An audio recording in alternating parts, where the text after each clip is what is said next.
Hey, this is Stu Block with Iced Earth, and you're watching The Metal Voice.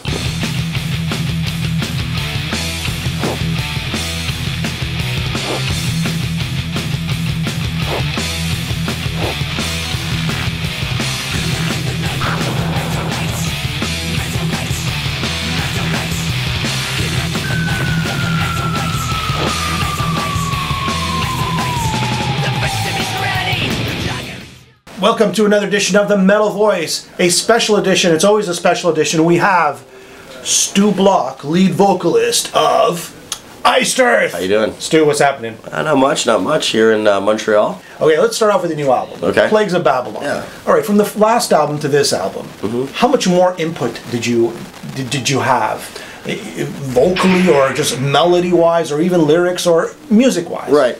Well, actually, surprising, a lot of people, I guess, really didn't touch on that on a lot of the Dystopia interviews, but I wrote quite a bit on Dystopia with John. Wrote a lot of lyrics, a lot of vocal melodies, and the choruses and stuff like that. Of course, it's a back and forth thing between John and I.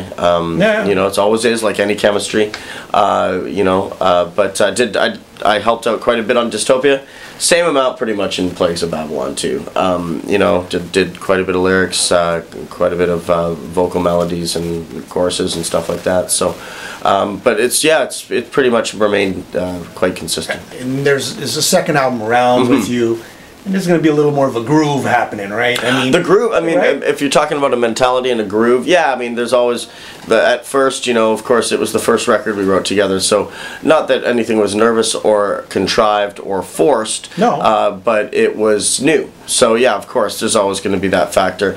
Coming this second time around, yeah, of course, it's you know, we did a lot of touring together, so we're even that much more comfortable with each other. But the chemistry always remains the same. It's always quite cool. Did you ever?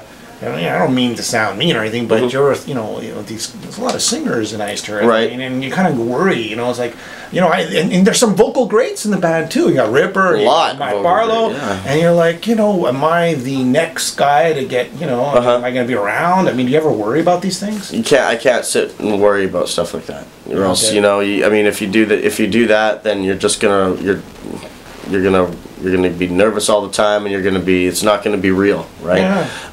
What I know and what I've seen and what I've experienced between John and I consider John one of my very best friends. Sure. So it's a different thing. I don't know what John has experienced previously, because I wasn't in the band, but what I can tell you is that it's our friendship is thicker than the band. That's important. Let's say that, you know, the brotherhood is there. If I woke up tomorrow morning and I couldn't sing a note, I know that John and I would remain friends forever. You know, so. God forbid, you know, that happens, you know, but it's like, you know, for the extreme situation, yeah, it's the friendship is thicker than the band. I don't worry about stuff like that, because I try. People can sit and worry about things all day, you know. And I'm the kind of guy. That's the kind of guy. Like, oh my God, is Stu gonna show up today? What's going on? Well, I'm gonna get John. I don't know. I'm gonna lose my voice before the interview. Yeah, I mean, there's everyday things and stuff like that. But what I'm saying is, you know, in order for the chemistry to remain the way it is, I can't sit and worry, am I gonna get fired? Because it's just not like that. It's not like that. And there's a lot of misconceptions that a lot of people have been given in regards to how Iced Earth is run and how John runs the ship. He knows what he wants. He's the leader of the band. You know, he's been doing it for almost 30 years now. So there's a reason for that. Yeah, so you know, I've talked to John. I've talked to Matt. And they're both great guys. And maybe there's just too many A personalities, you know. And no, I think Matt just he couldn't do it anymore. He had to leave because he became a police officer. That's the bottom line. And Iced Earth needed to tour needs to be out there a lot. Like I said, like between now and Dystopia and now, we've played close to over almost 300 shows. So it's been a lot. So it's you know, it's with what, you know, I know what John was saying is that, you know, he had to, you know, Matt had to ask permission from his sergeant in order to get time off and all that kind of stuff, and and that I'm sure can become difficult. So you got to make it. You will eventually come to that crossroad where you have to make a decision. What's going to happen here? That's right. So, and that's what happened. So through that decision, I ended up in the band. So there you go. But I respect Matt Barlow hugely. I've met him a few times, toured with him in 2008. He's a really he's a gentleman. He's a wonderful guy.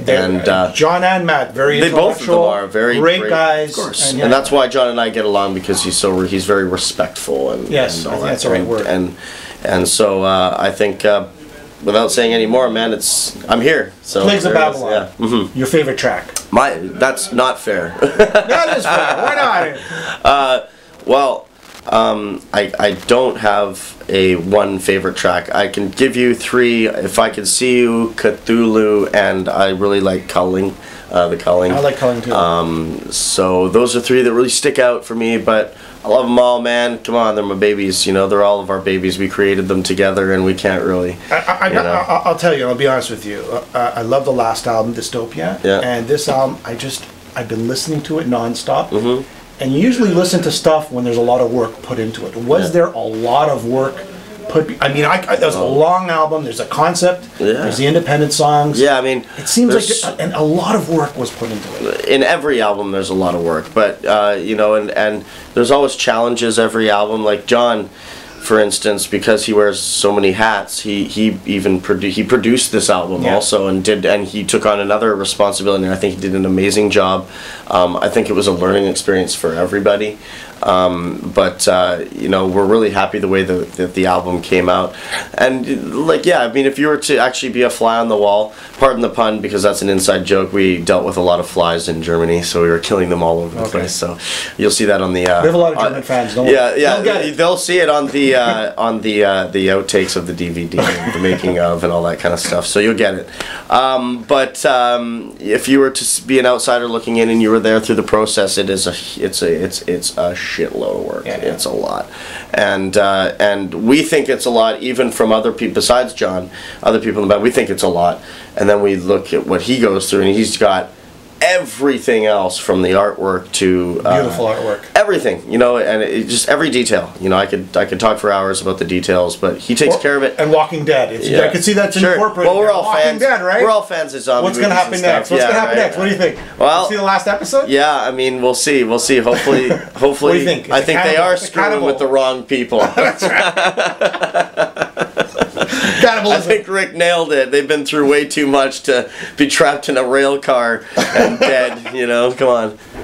Okay, you told me this right before the interview. You have no vocal training. I find this completely unbelievable. Yeah, besides just listening to albums, singing by myself, and being in a few small bands when I was younger, and of course I was in a couple of choirs, but really basic stuff. No real formal. I'm not a technical. I don't know half the time what I'm doing. I just do play it. Instruments? No. I nothing. I just sing. So it's always just been something I've always just involved with the vocals and. To hit those highs. There must be a little bit of warm up before a gig. Try. No warm ups. I try. I'm horrible. Everyone wants to hear me say. I know everyone wants to hear me say these magical things that I have this 1 hour warm up before the show, but usually it's a couple of shots of Johnny Walker and the first song. Ronnie James Dio used to say, "My warm up is my first song in my set." That's what it is for me too. And he goes, "That's the way I do it." Yeah, it's sort of the way I do it too.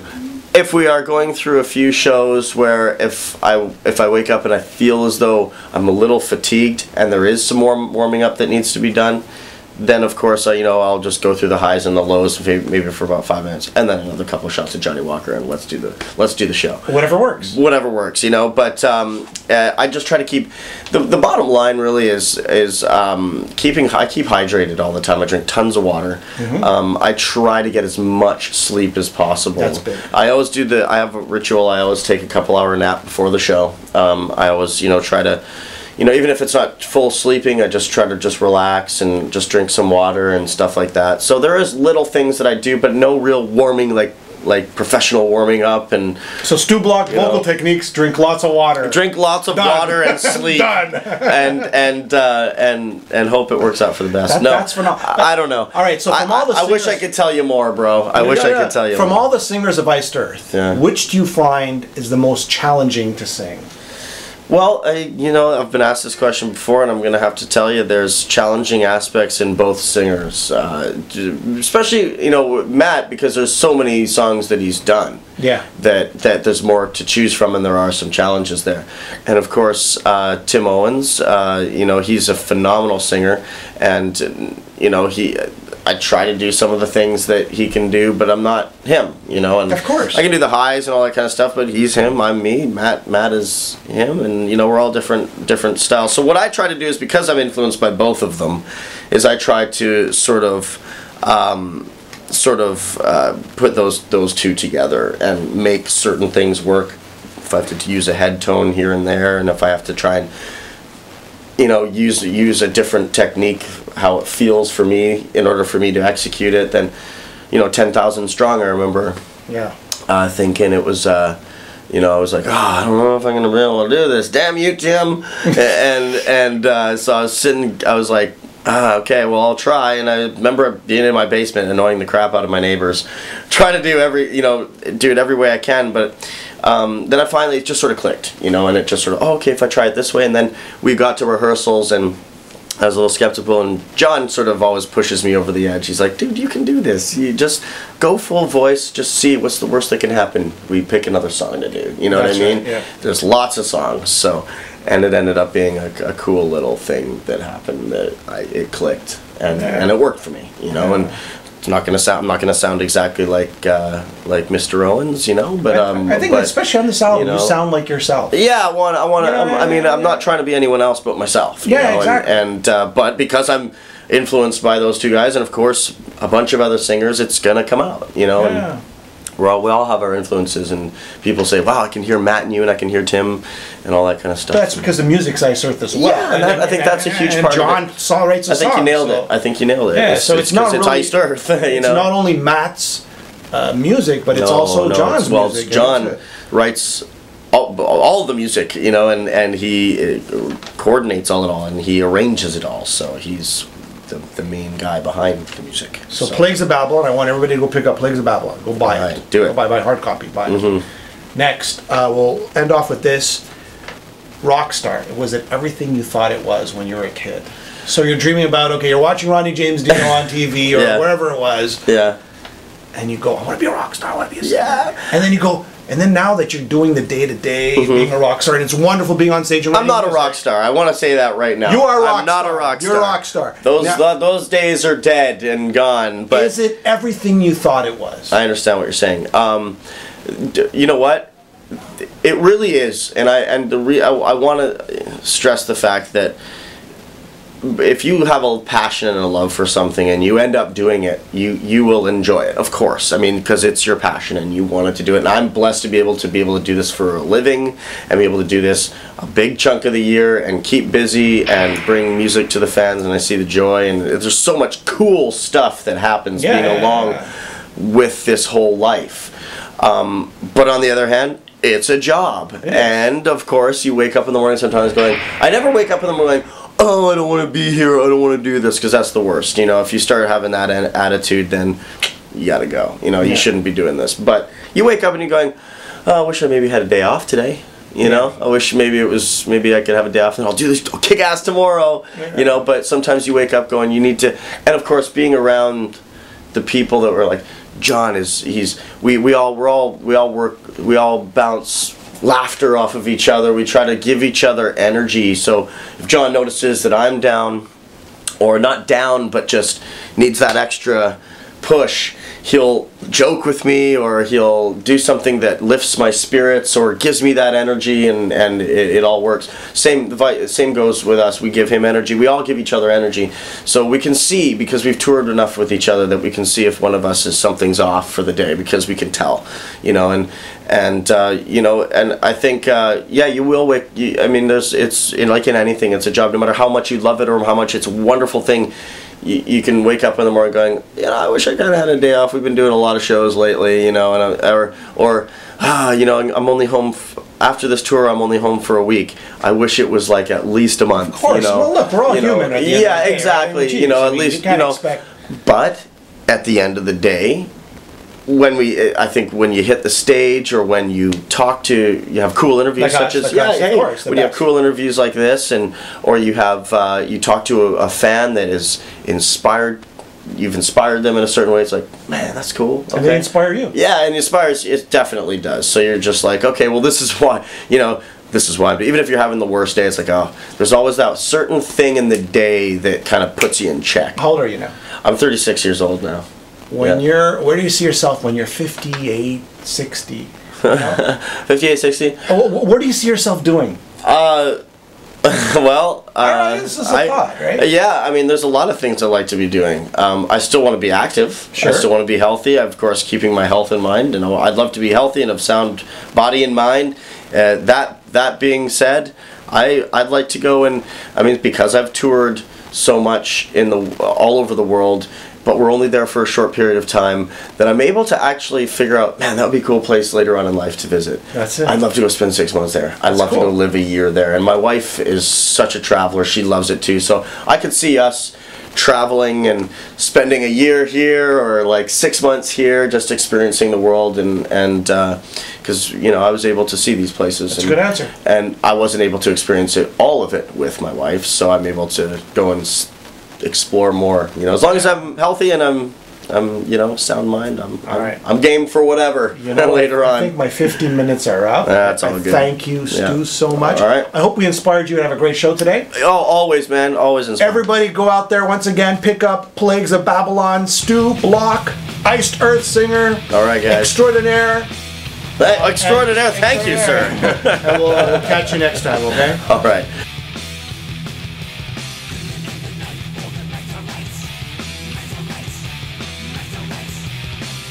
Voice. Right. Yeah. Hey, this is Stu Block with Iced Earth, and you're watching The Metal Voice. The best show ever.